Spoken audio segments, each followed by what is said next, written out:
Welcome to Chai with Manjula. Our guest today was voted India's most admired and most trusted woman. As the first female police officer of the country, she dauntlessly fought corruption, initiated phenomenal prison reforms, and became a legendary figure who received numerous prestigious awards, including the Magsaysay, which is called Asia's Nobel Prize. She won international acclaim for 35 years of tough, innovative, and welfare policing, and for her ruthlessly impartial enforcement of law. She has worked with the United Nations as police advisor to the Secretary General in the Department of Peacekeeping Operations. She is an author, an anchor of radio and TV programs, and a highly sought-after speaker on social, professional, and leadership issues. Before we meet her, I would like to show you the trailer of an award-winning documentary film called Yes, Madam, Sir, which is based on her life. She joined the police force in the 70s, and she's made waves and enemies. When she qualified in the police service, all hell broke loose. Towed away Indira Gandhi's car. That was a bit cheeky, wasn't it? All these brave young men noticed there was a braver girl. And this is dangerous. She is KiranBedi. When I changed the face of the prison, they were jealous. When I exposed corruption in the police, I embarrassed them. There is an unholy nexus between police, politicians and criminals. These are powerful people, and there's a high price for going against them. I had to learn not to trust most of my seniors, and certainly never my peers. You know, most of your seniors colleagues would like to see you buried 200 feet below. My enemies would love to see me fail, and instead I emerged with international acclaim.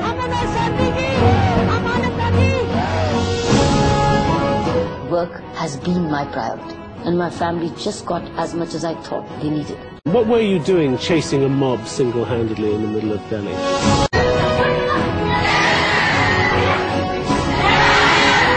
She's very strong, very courageous, very naive.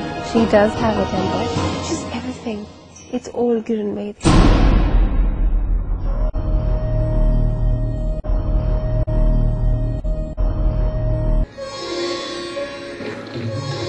I'm simply honored to have Dr. KiranBedi here. With Dr. Bedi, we have another guest, Anu Pesharia, her sister, who is based in Fremont, California.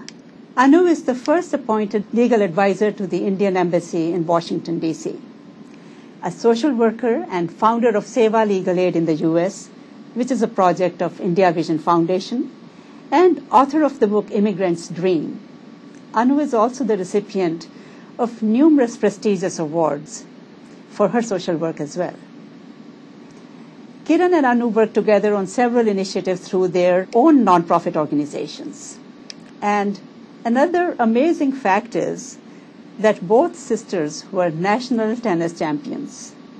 While Kiran also won the Asian Tennis Championship, Anu went on to be a Wimbledon player. Kiran and Anu, welcome to Chai with Manjula. It's certainly a pleasure and a privilege to have you here today. Thank you. We have a lot to talk about, and I'll start with the biggest threat facing the world today, the threat of terrorism. Kiran, when you were in charge of the Har Jail, which is one of Asia's largest and toughest prisons, you had phenomenal success with innovative prison reforms and with transforming lives. You have also worked with the UN in the Department of Peacekeeping Operations. What kind of approach and measures do you recommend towards prevention of terrorism around the world? Well, there is no one-point program. It's a very holistic criminal justice system which works. Okay. You see, it's from civil society to law enforcement to delivery of justice. Mm-hmm. So there is civil society involved which is watching each other. Alert civil society is a big prevention. Okay. What does society want? If society wants peace, then it would be alert to what's happening around it. It'll trust the police. Police is worthy of the trust. It'll inform the police or give evidence in case of need.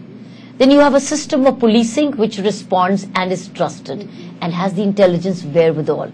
It has got the technology, right, to connect the evidence, because you can't hang people just because you suspect anybody. You have to prove it.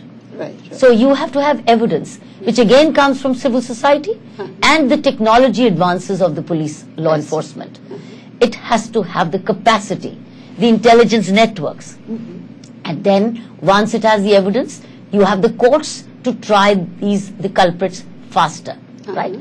But most of all, it is also spreading humanity and harmony in humanity as around, narrowing the gaps between the haves and the have-nots. Being very careful in the words we use, we don't spread hatred and biases and prejudices. See, all these factors help bring down terrorism. You take out anything, any one aspect of it, you have civil society which doesn't cooperate, it is selfish. You have inefficient policing system which is not trusted. You have a delayed criminal justice system which doesn't deliver.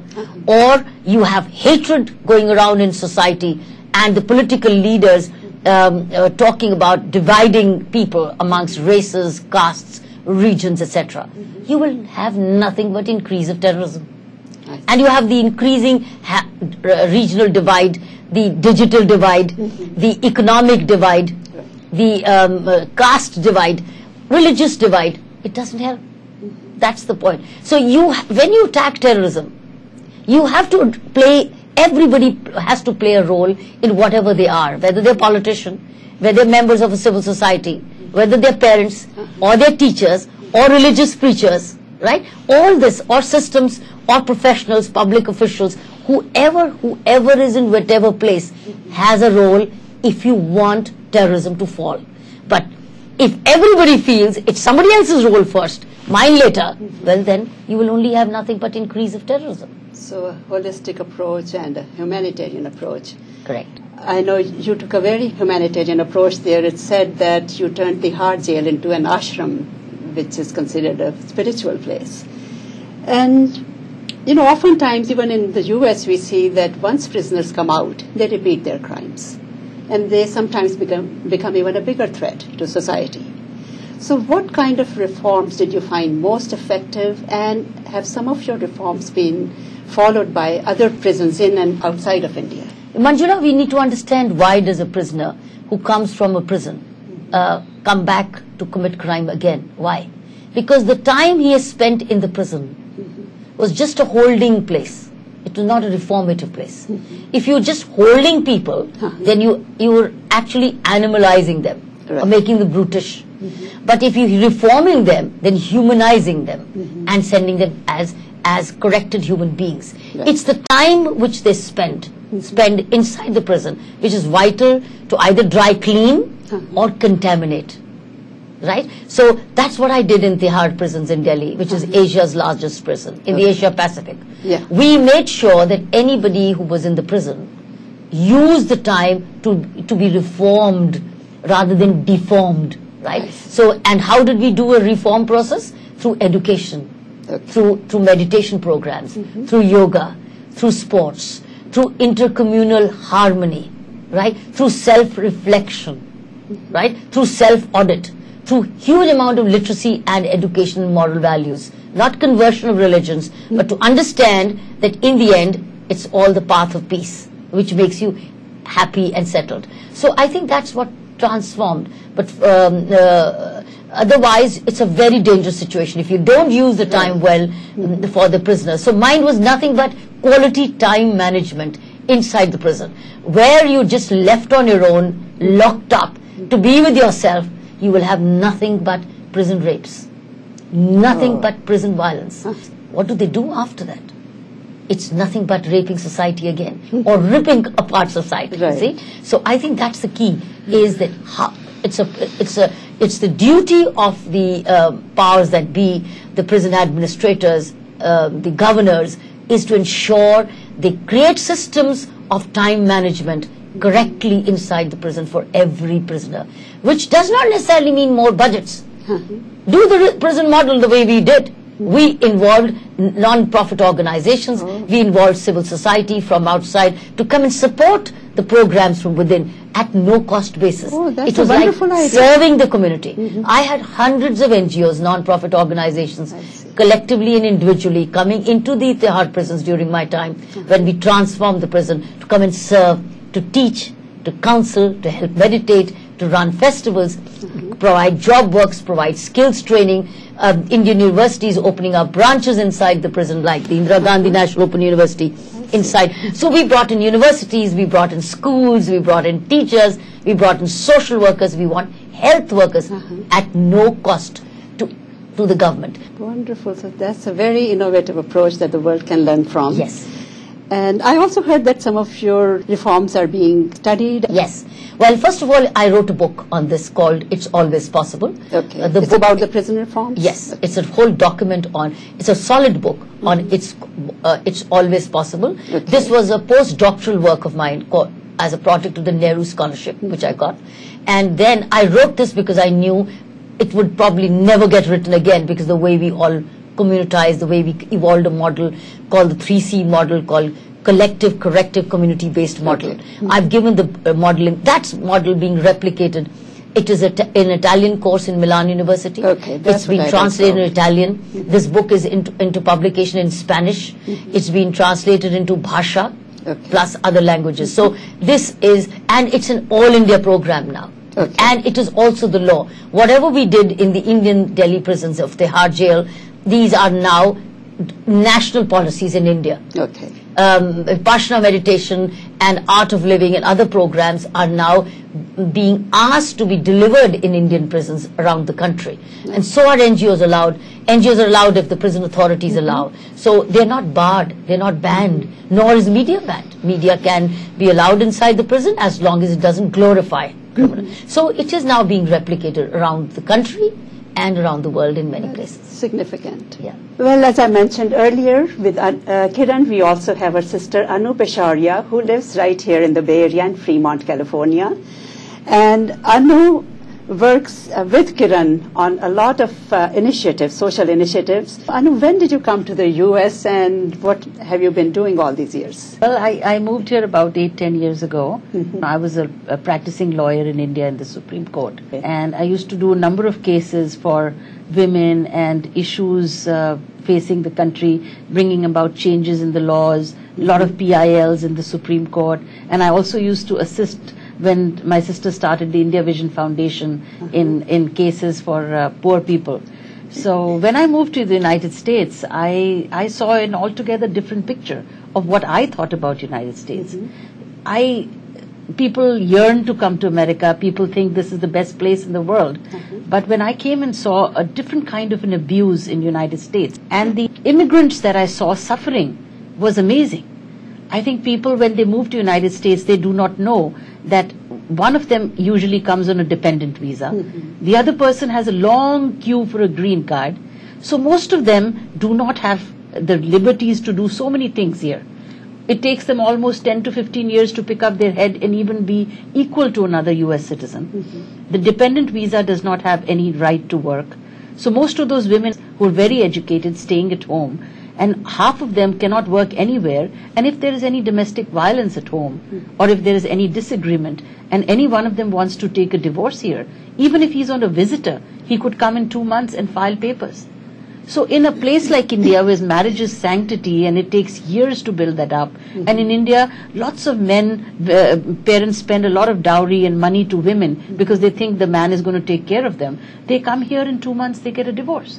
So the Indian government tried its best to do this and say we would not ratify this in India, but at the same time it's still going on. The laws between the two countries don't match, and that's why I wrote that book, The Immigrant Dream, because I did so many cases with these women. Every day I had a case, and from most of the United States I get calls every day from different parts. And then you ran the Seva Legal Aid camp? And then we started the Seva Legal Aid camps. Why we did the camps was we would go from place to place and do workshops, apprising people that the laws in India still benefit you. So you could still file a complaint in India under their sections 498A and get help from the government. And that's how I recently got appointed as the legal advisor to the government of India and to the Washington embassy.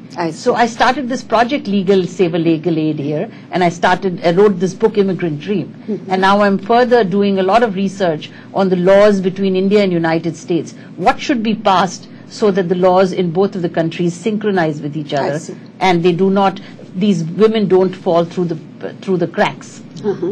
Now, both of you work together on certain initiatives also. So tell us about that. How are you carrying Kiran's work sitting over here in the U.S.? How do you two work together, and what are those initiatives, and who is benefiting from them? What's the mission?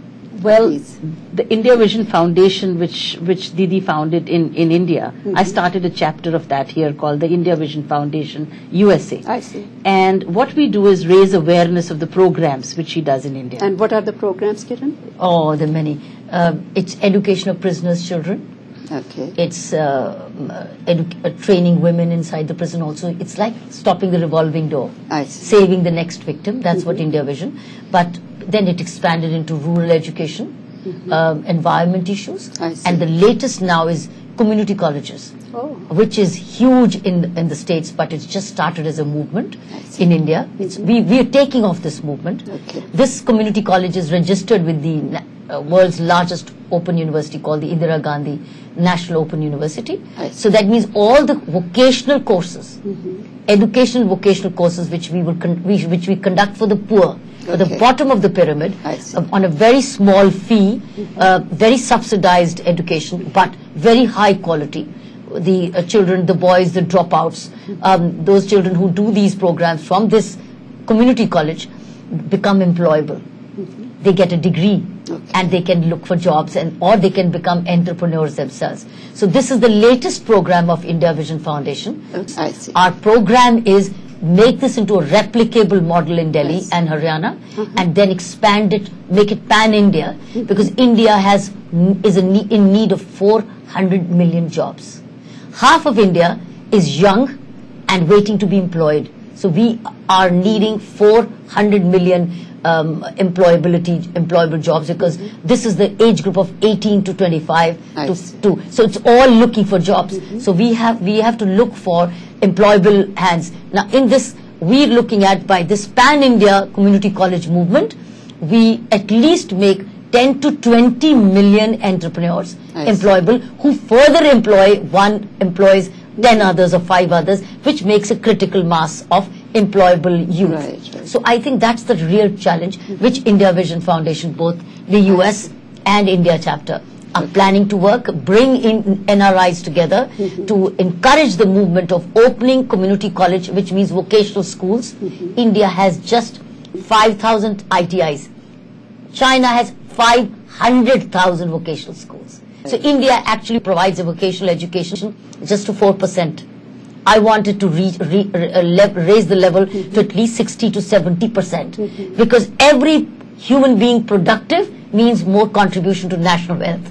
Every human being unemployed means more consumption and drain on the national wealth. So it's important. In India is one of the youngest nations today in the world, youngest nation after China. Still, youngest as number one, because Indian youth is the youngest in age right now. It's got a big youth bulge. Therefore, our joint endeavor now, along with Indians for Collective Action. We have worked with them in Indians for Collective Action. We were with them, who called me, and we are joining hands along with Foundation for Excellence. We're trying to bring the rest of the Indian community to save India, to make India employable. I also read that you have some scholarship and internship programs. As you may have noticed, the younger generation of Indo-Americans is very much into development work in India.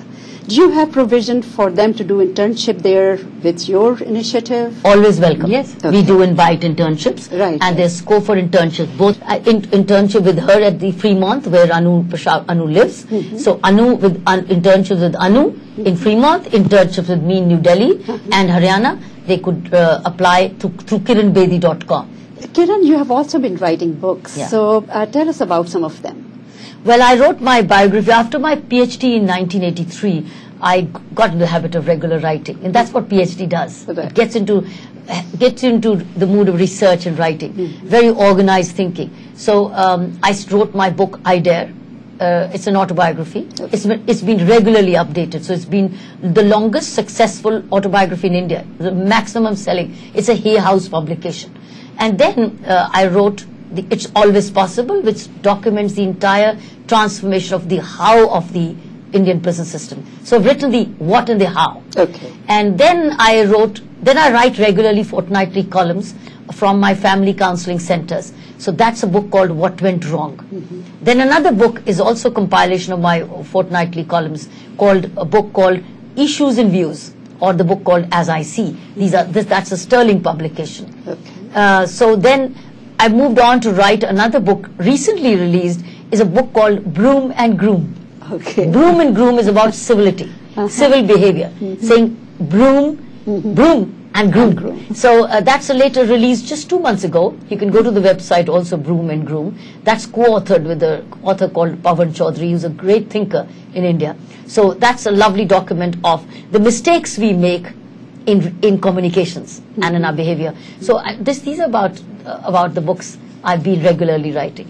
Okay, wonderful. Yeah. I'm writing now another one on leadership. Let's see it comes. But that's been working with me over the years. The draft has been made and redrafted. But the fact is that writing is a constant companion. So, Kiran, you not only broke the glass ceiling, but you went way beyond.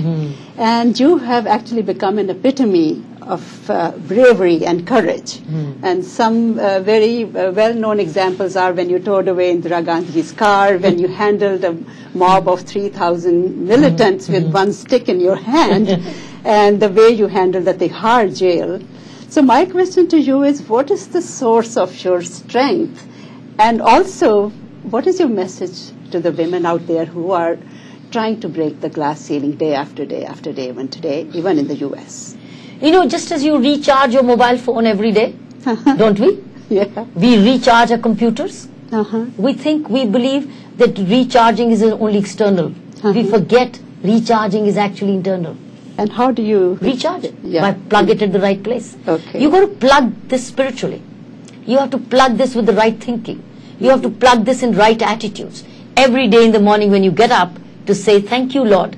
Thank you, sunshine. You've given me another day. And it is to make it better than yesterday. So it's your own thinking, your powerful thinking. And not just get up to say, oh God, I'm exhausted and I'm tired. Oh Lord, another day. Well, that's where you're discharging. So I would think we must understand not just the external factor of charging, but the internal energy, internal strength, which has to be recharged every day by right attitudes, by right habits, by right discipline, by right time management, right? By right decision making. As I said, I was telling Anu on my way, happiness is a decision. Oh, okay. Happiness is a decision. Charging yourself is a decision, which you decide to decide. Quite inspiring. Kiran, you have led an amazing life, an exemplary life of public service. You have made your mark in history as a fearless trailblazer who transformed lives. And your work will continue to give back. It will continue to make a difference. And you will forever remain a source of inspiration to women around the world. What have you gained from this experience? And how has it affected your life and your soul? I am because of this. I don't need to ask for anything more. Because the more you give, the more it comes back to you. And the more I've given, the more, I don't know, without asking, has been coming back. So what more do I want? But I do believe that every day has a higher purpose. Every day has a value. And I don't give to get. I give because giving is a habit. No, we also come from a family which 250 years ago, we had the Peshawariya Dharamsalas. And my great-grandfather from years has been doing the same thing. Wow. And our father has brought this spirit in us. Mother and father. Every morning he would ask us, what have you done today for others? Wow. Every morning. So we had to tell him. Yeah. And unless we were ready with that answer, we couldn't do anything else. So it's in our genes. Now, Kiran, if you will indulge us, I would like to get some quick answers from you, which our viewers will find very insightful and interesting. So let me ask you, first of all, who is your hero? Oh, nobody other than my mother and father. Okay. Truly my mother. Hero is somebody I love and I miss. Is my mother and my father. Okay. And your favorite book? The Gita. Okay. Biggest challenge in life that you faced? Challenge? I didn't wait to see it's a challenge. I just did it. It turned it into an opportunity. Yeah, I look around for opportunities. Okay. And I find the answers. Most gratifying experience? There have been so many. Life is just full of every moment of gratitude. I live in gratitude. Okay. Biggest regret? Peshabriya name? I know, I think so. You're so right. I was Kiran Peshabriya, like Anu is. I remember that. Got dropped in the process. I was Kiran Peshabriya Bedi. And then for people's brevity needs, I became KiranBedi, which is very, very nice, very What's blessed. wrong with Peshabriya? I know. Somehow it got lost. But so you should have kept it. I know, I should have kept it. Okay, that's your regret. Yeah, it is my regret. Okay. But it's also my gain that I got a Bedi. But it's also my regret that I lost my Peshabriya. You can still add. Yeah, I can add. Yeah. She did add. It is others who dropped it. So, do you watch movies? Yes, I do. And which is your favorite movie? Oh, I watch only useful movies. And last movie which I loved seeing was People Live. Oh yeah. I loved it. I loved it, and I laughed in it. Farmers. I love a lot of my Amir Khan's movies. Okay. Who's your favorite actor? He is my favorite actor. Okay. That's true. An actress? Kajol. Okay. Great. And biggest myth about you? Oh, the myth is probably she could, myth could be, well, she could probably cook a lunch for us. I would never do. I'll take you out for lunch. If there's a myth that probably she could be a great host, yeah, if they make came a lunch. home, I'll take you out for them. dinner. I'll take you out for dinner. Okay. Or I'll serve you easiest breakfast for lunch. Which is what? Which is milk, cocoa milk, bonvita, fried egg, and a lovely toast. Not bad. Not bad. Not bad. And what would be your legacy? I think all that I tried to do was create systems. In anything I did was leave systems behind which were carried forward. There's nothing which I did, I recall, which hasn't left a system and moved on. Like law enforcement systems, crime prevention systems, police welfare, new training modules, meditation in prisons, meditation in policing, right? And then the drug abuse treatment programs. These are all new things which have all moved on and become systems. And then now is going to be the community college movement, which must become pan-India to save millions from unemployment. Okay, wonderful. Kiran, thank you so much. I thank you so much for coming by. Thank you. And wish you all the best and look forward to seeing you again. Anu, thank you very much also, and keep up the good work. Thank you so much. Thank you, Manjula. That's all we have for you today. Our guests were Dr. KiranBedi and Anu Peshabriya. Dr. Bedi is a legendary police officer and activist of international acclaim. And Anu Peshabriya, her sister, is the first legal advisor to the Indian Embassy in Washington, D.C., and a social activist as well. You may watch this show again at chaivithmanjula.org. Thank you all for joining us. I'll be back with another inspiring story about giving and people making a difference. For Chai with Manjula, I'm Manjula Gupta. See you next time.